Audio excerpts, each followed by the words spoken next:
সিনেমায় অভিনয় করা নিয়ে একটা দ্বিধা কাজ করেছে, মানে একটু ঠিক আমি ডেফিনেট অ্যাটিচিউড নিয়েছি আমার, কারণ থিয়েটারে আমি যত কমফর্টেবল, যত অ্যাট হোম বোধ করি, সিনেমায় সেভাবে করি না। তার কারণটা স্পষ্টত, থিয়েটারটা সবসময় কালেক্টিভ, সর্বক্ষণ কালেক্টিভ। অর্থাৎ অভিনয় করছি যখন, তখন ওপাশে দর্শক সে আমার সঙ্গে পার্টিসিপেট করছে, একেবারে সে মানে দুজনে মিলে করছি তো আর কি, পাশের কো অ্যাক্টারের সঙ্গে পার্টিসিপেট করছে। আর সে এবং একটা প্রোগ্রেসিভ লিনিয়ার একটা গল্প বা কাহিনী চলে, সব মিলে রিয়ালিটির দিক থেকে থিয়েটারটা খুব সহজেই আমাকে সহজেই নাড়ায় আর কি। তার তুলনায় সিনেমায় তো একেবারে টেকনিক্যালি অন্য ধরন আর কি, যেমন প্রথম সিনটা হয়তো হলো কারোর মৃত্যুর দৃশ্য, মরে গেল, তারপরে তার বিয়ে সিন হলো, এইরকম সেইগুলোকে সমস্ত যে যে যে খেলায় যে রীতি সেগুলো করতেই হয়। অন্যান্য অনেক কিছু সেট, তারপরে পয়সা করি, হেন তেন নানান কনস্ট্রেন্ট ইম্পারেটিভসের জন্য, কিন্তু থিয়েটারে সেটা নয়, it grows like a something organic, এবং সেটা শুরু হয় রিহার্সাল থেকে আর কি। ইনফ্যাক্ট যখন মাথায় আসে ডিরেক্টরের বা অ্যাক্টরের, তখন তাদের নিজের মনের মধ্যে চলতে থাকে, পাশের লোকের সঙ্গে চলতে থাকে, ঘরের মধ্যে চলতে থাকে, চলতে চলতে চলতে চলতে ওটা, যার জন্য খুব ইন্টারেস্টিং যে এই যে বেয়ারিমান এত বড় ফিল্ম মেকার ছিল, তার একটা অন্যতম কারণ ছিল যে তার অ্যাক্টররা থিয়েটারের অ্যাক্টর ছিল, এবং থিয়েটারে যেভাবে উনি একসঙ্গে মিলে একটা আসাম্বল প্রিপারেশন করতেন, সিনেমাতে ক্ষেত্রেও তাই করতেন, এবং অধিকাংশ অ্যাক্টর অ্যাক্ট্রেসই হচ্ছে তার থিয়েটারের অ্যাক্টর অ্যাক্ট্রেস। এইটা মানে যদি ওর, এবং ওয়েস্টে অধিকাংশ ডিরেক্টরই, ফিল্ম ডিরেক্টরই কিন্তু থিয়েটারের ব্যাকগ্রাউন্ড থেকে এসছে, বা থিয়েটারের সঙ্গে ওতপ্রোতভাবে জড়িত, এবং থিয়েটারকে তারা অ্যাজ এ হোল মাইন্ড হিসেবে ব্যবহার করেছে। সেই জন্য থিয়েটার এবং সিনেমার সম্পর্কটা ওই মানে কী বলবো, বড় হয়ে ওঠা, যে নানান অভিঘাত, তারই মতো আর কি। সিনেমা এবং থিয়েটার পরস্পরকে ধাক্কা দিয়ে সাহায্য করে।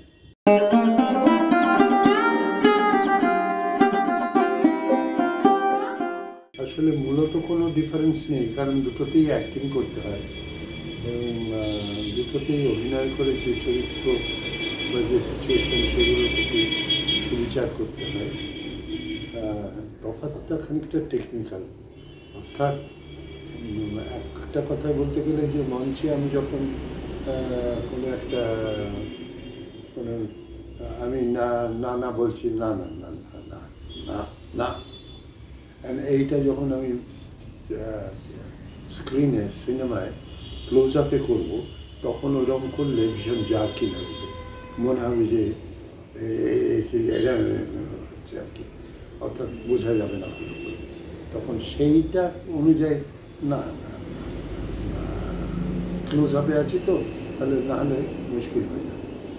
এই টেকনিক্যাল কতগুলো জিনিস একটু মাথায় রাখতে পারলে দুটো মাধ্যমেই সমানভাবে অভিনয় করা যায়। তারই জন্য ভালো অ্যাক্টররা, মানে অনেক অ্যাক্টর মঞ্চে এবং পর্দায় দুটোতেই ঠিকঠাক অভিনয় করেছে। একটা খুব গোদা উদাহরণ দিয়ে বোঝাতে চাই, আবার মঞ্চটা যদি, স্টেজে যখন অভিনয় করছি, মঞ্চটা যদি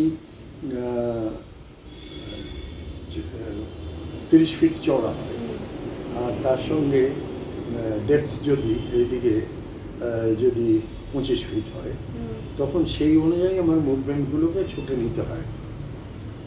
তাহলে এবারে মঞ্চটা যদি আরো অনেক বড় হয়, আর কিংবা অনেক ছোট হয়, তখন আমাকে সমস্ত মুভমেন্টসগুলোকেই করতে হবে। এবং তখন অ্যাপারেন্টলি যে কথাটা আমি, যেমন এতে গালিলিওর একটা অভিনয় দেখেছিলাম, যেখানে গালিলিওর সাথে শাস্তি দেওয়া হবে বলা হচ্ছে, সেটা বোধহয় সুইডেনে বা কোন কোন শহরে দেখেছিলাম মনে, কোন দেশে দেখেছিলাম মনে নেই, ওয়েস্টে। মানে গালিলিওকে যে শাস্তি দেওয়া হলো, তাকে নির্বাসন দেওয়া হলো, কারোর সঙ্গে সে দেখা করতে পারবে না, এইরকম একটা কোনো কাজ করতে পারবে না, এরকম শাস্তি যখন দেওয়া হলো পোপের পক্ষ থেকে, তখন সেই আদেশনামাটা একটা লোক একটা স্টেজে দেখেছিলাম যে পেছনের পর্দার এই ফাঁক দিয়ে সে ঢুকে এই স্টেজটা পুরো অতিক্রম করছে, একটা সিঁড়ি দিয়ে নামছে, তারপরে বিরাট লম্বা হল, তার মাঝখানে যে আইলটা আছে সেইটার মধ্যে দিয়ে হাঁটতে হাঁটতে ডায়লগগুলো বলতে বলতে বলতে সে হারিয়ে যাচ্ছে। তার ফলে এটা অন্য একটা ইফেক্ট হয়, যেটা বুঝতে পারছি কথাটা। এই যেরকমভাবে থিয়েটারে নানানভাবে স্পেসটাকে ব্যবহার করার যে বাধ্যবাধকতা আছে এবং তার ফলে ইমাজিনেটিভ ইউজও আছে, সেইটা থিয়েটারের একটা বৈশিষ্ট্য একটা। কিন্তু বেসিক্যালি দুটোতেই অ্যাক্টিং এবং কতগুলো ওই রকম মানে মিডিয়ামের পার্থক্য বলে, মানে সিনেমা এবং থিয়েটারে দর্শক এডিট করে, দর্শক এই তাকালো, এর দিকে তাকালো, তারপর ওর দিকে তাকালো, স্টেজের দুই পাশে দুটো লোক আছে, তারপর হঠাৎ দেখলো যে আকাশ থেকে একটা কিছু নামছে, দেখছি আচ্ছা কী রিয়াকশন হচ্ছে, দর্শক নিজে এডিট করে যাচ্ছে কোন শটের পর কোন শট যাবে। ওয়ারাজ সিনেমাতে সেই কাজটা করে ক্যামেরা, ডিরেক্টরের নির্দেশ অনুযায়ী সেইবার ওর কাছে যাও, ওর কাছে যাও, ওর কাছে যাও। এই দুটোর মধ্যে তফাৎটা হচ্ছে এখানে অনেক ফ্লুইডিটি আছে এবং দর্শকের পার্টিসিপেশন অনেক বেশি আছে, ওখানে ওটা কিন্তু দর্শকের পার্টিসিপেশন নেই, প্র্যাকটিক্যাল সে যা দেখানো হচ্ছে তাই দেখতে পাচ্ছে। এইটা একটা খুব বড় তফাৎ।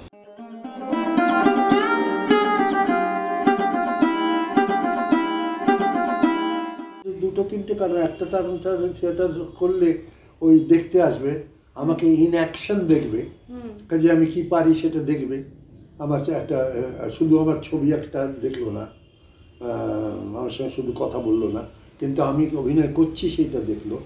এইটা থিয়েটারে এলে সুবিধা আছে। অভিনয় যদি সে করে তাহলে সে দুটোতেই সাহায্য করে। ওই তো বললাম বারবার যে ওই 50 ফুট আর 20 ফুটের মধ্যে যে অ্যাডজাস্টমেন্ট, যেটা এই অ্যাডজাস্টমেন্ট একটা টেকনিক্যাল অ্যাডজাস্টমেন্ট, এবং সেই অনুযায়ী যেমন ওই যে বললাম যে আমি যদি থিয়েটারে কাউকে বলবো তখন মেয়ে আবার বলে আমি অনেকটা দৌড়ে তার কাছে যাবো, আর সিনেমা হলে ক্লোজ আপে আছে তোকে আমি মেরে শেষ করে দেবো সবাই, মানে খুব কনসাইন্ড ফ্রেমে কিন্তু ইকুয়াল ইমোশন ইন্টেন্সিটি দিয়ে একটা কনফাইন্ড টাইম এবং স্পেসের সঙ্গে অ্যাডজাস্টমেন্ট আর কি, সেইটা করতে হয়। কিন্তু অভিনয় এটা ওই যে বললাম স্টেজেও এমন অনেক সময় হয়েছে যে অভিনয় করছি, আলো কমে গেল, কল শো, ইনভিটেশন শোতে কোনো জায়গায় দেখছি কিছুক্ষণ আলো নেই, তখন অভিনয় চালিয়ে গেছি, একটু বেশি জোর করে মাইক্রোফোনে চালিয়ে যাচ্ছি যাতে লোকে তার মাইক চলে আসে আর কি। তো সেইটা আর কি ইন্টারেস্টিং আর কি। এবং থিয়েটারে জ্যান্ত বলে, যেমন শরৎ বাজনায় খুব তার ছেড়ে, তো শরতের তার খুব তাড়াতাড়ি ছেড়ে, বারবার ছেড়ে, তা সেটা ওই করে সেই জায়গা থেকে আবার ধরে, আবার শুরুর থেকেই আবার ধরতে পারে না, তো সম্ভবই না। তো তেমনি থিয়েটারও ওই একটা কোনো জায়গায়, যেমন আমাদের একটা হয়েছিল, জায়গায় হয়েছিল, সেই স্টেজটা একটু কাঠের তারপরে মাটি, সেই মাটির স্টেজে ওই আমাদের একটা ওখানে যখন ওইখানে গেছে হঠাৎ সে কাঁপতে আরম্ভ করলো, আমি বুঝলাম যে ইলেকট্রিফায়ার হয়ে গেছে জায়গাটা, মানে তখন আমি চিৎকার করে বলে উঠলো মুহূর্তের মধ্যে, মেইন সুইচ অফ করো, চিৎকার করে মেইন সুইচ অফ করলো। তারপরে হাসপাতাল নিয়ে যেতে হলো, কিন্তু বেঁচে গেল ছেলেটি, এখন হাইকোর্টে প্র্যাকটিস করে। অর্থাৎ এই যে একটা অ্যাক্সিডেন্ট হতে যাচ্ছে অথচ জ্যান্তভাবে সেটাকে সামলানো যাচ্ছে, এইটা থিয়েটার সবসময় it's a living process, live process, এবং যেখানে সবসময় তোমাকে অ্যালার্ট, অ্যাকোমোডেটিভ, অ্যাডজাস্টিং থাকতে হবে, এবং তাতে মজাও আছে অনেক।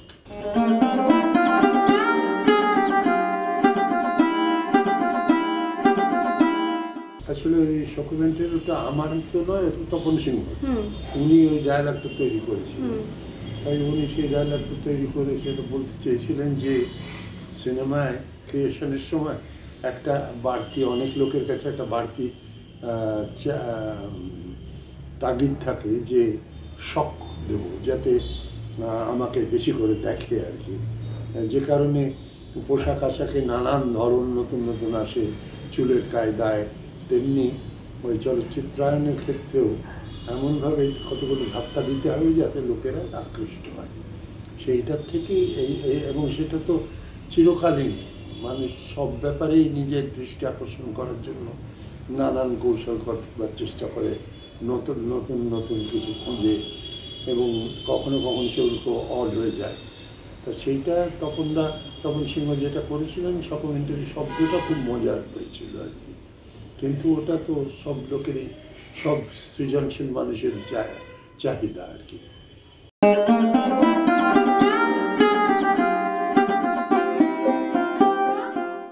তপনদা ডিরেকশনের সময় একটা কথা মাথায় রাখতেন যে আমি যেমন দর্শকদের কাছে পৌঁছবার চেষ্টা করব, বেশি বেশি দর্শকের কাছে, তেমনি আমি মনে রাখবো যে প্রডিউসার কিন্তু অনেক কষ্ট করে অনেক টাকা আমাকে দিয়েছে এই কাজটা করার জন্য। কাজেই I can't take any risk যেটাতে প্রডিউসারের ক্ষতি হয়ে যেতে পারে।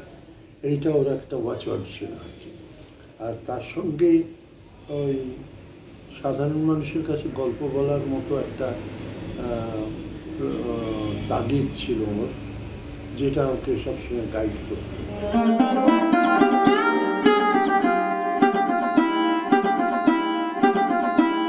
কেয়ার তো আমি একটা ছোট্ট টুকরো দেখেছিলাম, কি একটা সিনেমার নামটাও ভুলে গেছি, এবং সেটাই ওকে মেকআপ করেছিল হরেবলি, এবং সেটা খুব ভালো, আর কেয়া জানতো না ওগুলো।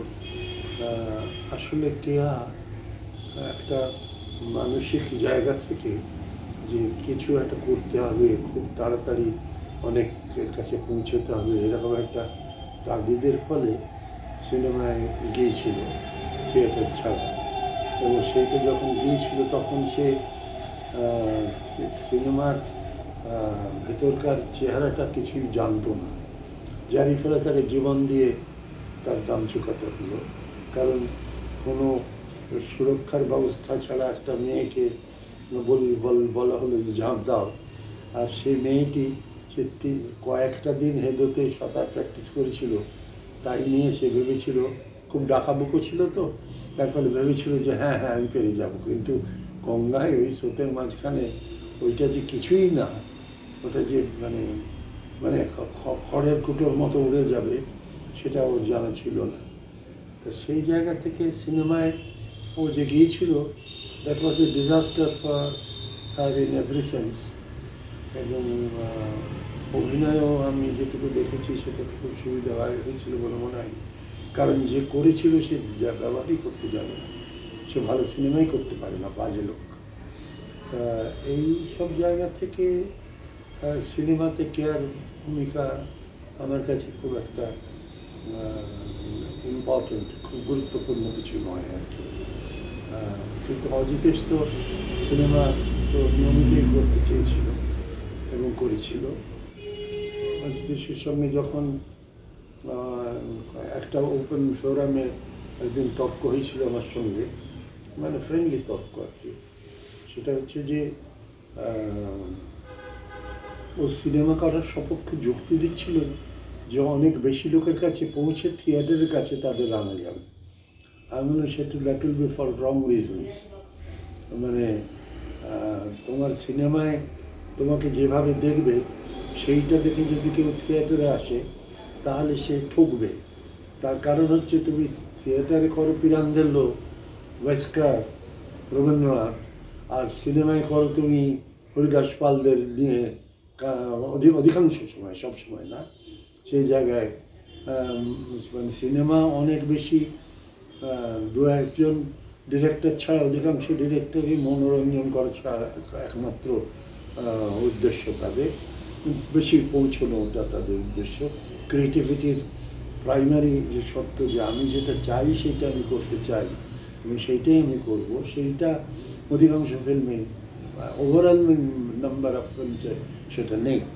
তো সেই জায়গা থেকে সিনেমায় নাম করতে যাওয়া তো মানে হচ্ছে লঘু চিত্ততা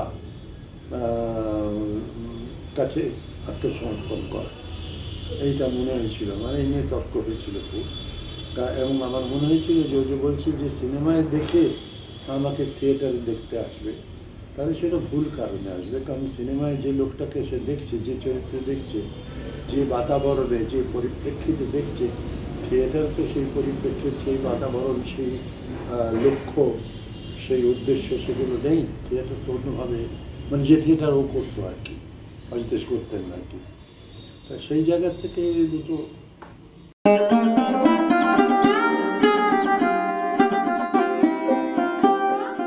স্টেজ অ্যাক্টিং করতে গেলে যেরকমভাবে করতে হয়, থিয়েটার ফিল্ম অ্যাক্টিং করতে গেলে যেরকমভাবে সেইভাবে করতে, সেই ডিফারেন্সগুলোই বা সেই সেই ধরনগুলোই অবলম্বন করতে হয় অন্যান্য ক্ষেত্রে। যেমন সাথীলেখাও তাই করতো। আসলে সাথীলেখা হচ্ছে সুপ্রিমলি গুড অ্যাক্ট্রেস, যার ফলে যে কোনো জায়গায় সে সুন্দর মানিয়ে নিতে পারতো আর কি। মঞ্চে, চলচ্চিত্রে, ঘরে বাইরেতে তো খুবই দামি কাজ করেছিল, আরও দু একটা সিনেমায় করেছিল। কিন্তু প্রাইমারি আমার জন্যও বটে, ও নিজের জায়গা থেকেও সিনেমাতে বেশি যাতায়াত করেনি আর কি। অনেকে যেমন সিনেমায় গেলে সিনেমার বেশি টাকা, বেশি লোকের কাছে পৌঁছানো, অনেকগুলো ভালো মন্দ কারণ,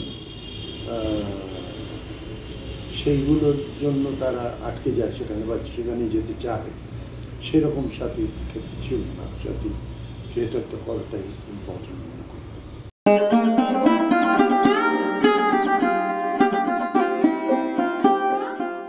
আমাদের থিয়েটার, আমি সিনেমায় কি দেখেছি তো আমি জানি না, আমাদের থিয়েটার দেখতে বাংলার সমস্ত গুরুত্বপূর্ণ এবং উঠতি চলচ্চিত্রকার যারা, তারা সকলেই এসেছেন। সত্যজিৎ রায়, তপন সিনহা, মৃণাল সেন, ঋত্বিক ঘটককে আমরা পাই।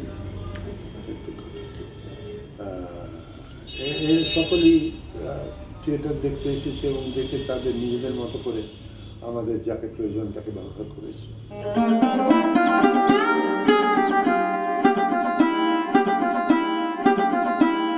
সেরকম ইতর লোক আমাদের কাছে আসেননি যে বলবেন তারপরে করবেন না, এরকম ওরকমভাবে কথাই হয় না। লোকেদের মধ্যে কোনো কথা দেওয়া দেই এরকমভাবে আদায় করা, সেগুলো হয় না।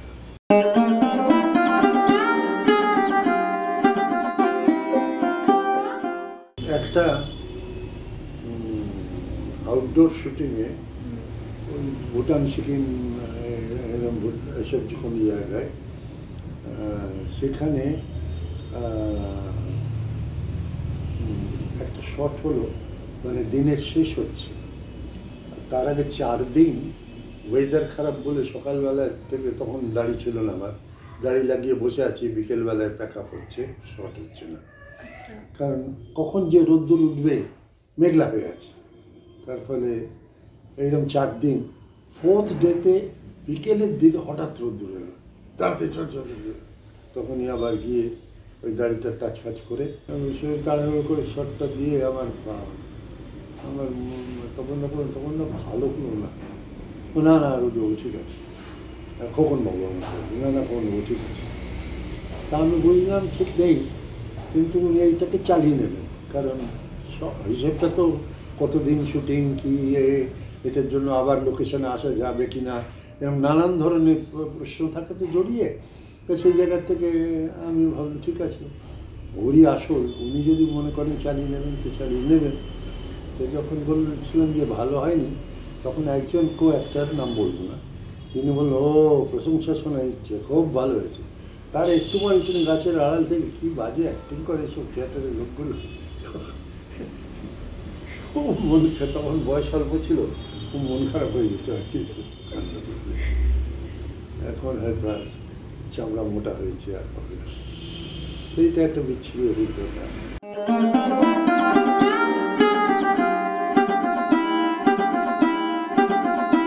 স্ত্রীপত্রটা হরিবল। তার কারণ হচ্ছে যে পূর্ণেন্দু বন্ধু, সে আমার বলে একটা পাঠ করে দিতে হবে। ঠিক আছে করবো, পয়সা কে হবে না, না তোর পয়সা নিতে হবে, তোমার কোথাও পয়সা। তা সে করতে গিয়ে তারপরে যে ওই পাঠ দেবে আমাকে, যেটার জন্য আমার কোনো দরকার ছিল না আমাকে, তা সেইটা ওইটা আমার খুব বোকামি হয়েছে। এবং আই ফেল ভেরি ডিসঅ্যাপয়েন্টেড আর কি, যে একটা মানে পার্টটা ছোটো বড়োর জন্য নয়, পার্টটা কিছু করার নেই, স্টুপিড একটা ইউজ আমার। সেটা খুব পরে অনেক দিন ধরে শুনে নিয়ে, কারণ দু একজন আমার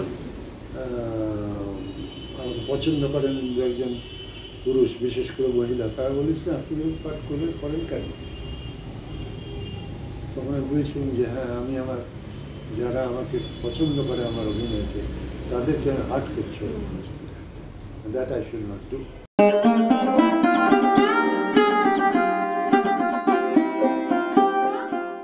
মোটামুটি ইন্টারেস্টিং লেগেছিল, কিন্তু আমার ওই যে বলুন তো, this faulty lies in me. আমার সিনেমা সম্পর্কে খুব বেশি ব্যাকুল ইনভলভমেন্ট থিয়েটারের ক্ষেত্রে যেরকম যখন করেছি তখন হয়েছে, সেরকম তো হয়নি।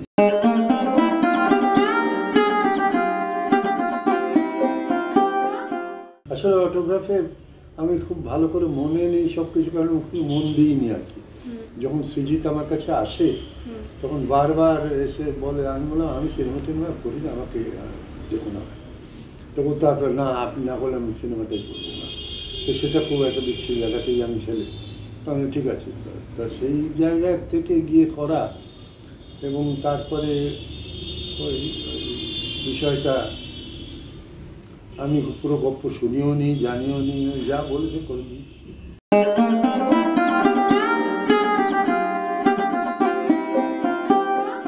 এটা হচ্ছে যে ওই লন্ডনের পাইনউড স্টুডিওতে মাঝরাত্রিরে লন্ডনের শীতে ঠান্ডা জল আমাকে বারবার গায়ে ঢালছে, মানে বন্যায় সে ভাসাচ্ছে, সেই একটা অবস্থা। আর তারপরেই আমাকে নিয়ে গিয়ে একটা কী বলে তোয়ালের গাউন পরিয়ে, ড্রেসিং গাউন পরিয়ে, তারপর একটা জায়গায় চারপাশে হিটার দিয়েছে আমাদের। নরক যন্ত্রণা, আমাদের জীবনে সিনেমা করবো, সেইগুলো খুব কষ্টের আর কি। কারণ আমি এই কষ্টগুলো আমার কাছে বেশি কষ্ট লেগেছে, কারণ আমি তো খুব মন দিয়ে সিনেমা করিনি আর কি। যে হ্যাঁ, এটা মাউন্টেনিয়ারিং করতে গেলে যদি আমি সত্যিই চাই করতে, তাহলে তো বাধাগুলো আমার কাছে চ্যালেঞ্জেস আর কি। কিন্তু এখানে তো আমার সেই আকুলতা ছিল না, তার ফলে ওইগুলো নিয়ে একটু বলবো।